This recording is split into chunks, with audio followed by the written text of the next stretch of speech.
पगड़िया उठा के घघरिया करते है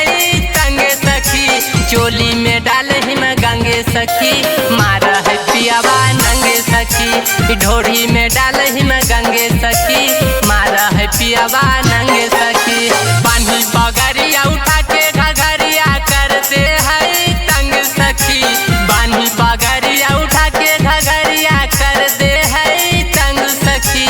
चोली में डाले हिम गंगे सखी, मारा है पियावा नंगे सखी, ढोरी में डाले हिम गंगे सखी, मारा है भतरा नंगे सखी, ढोरी में डाले हिम गंगे सखी, मारा है भतरा नंगे सखी,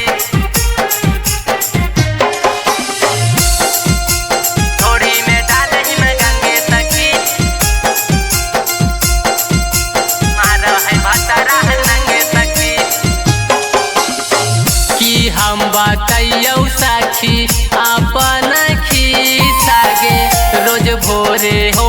जाओ हमरो यादी सागे, हमरो यादी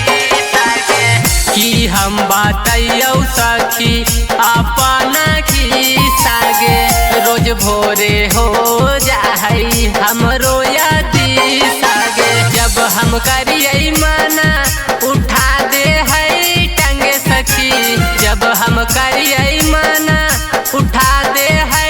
टंगे सखी, चोली में डाले हिम गंगे सखी, मारा है पियावा नंगे सखी, लहंगा में डाली हिम गंगे सखी, मारा है पियावा नंगे सखी, ढोरी में डाले हिम गंगे सखी, मारा है भतरा नंगे सखी, ढोरी में डाले हिम गंगे सखी, मारा है भतरा नंगे सखी। अपना दुखवा साखी केकरा हम कही आइगे, दे दे है सुधीर दर्द कैसे हम सही आइगे, कैसे हम सही आइगे। अपना दुखवा साखी केकरा हम कही आइगे, दे दे है दर्द सुमन कैसे हम सही आइगे। केतनो करियै मना उठा ले है चंदन पांडे सखी, केतनो करियै मना उठा ले है चंदन पांडे सखी, चोली में डाले हिम गंगे सखी, मारो है करके नंगे सखी,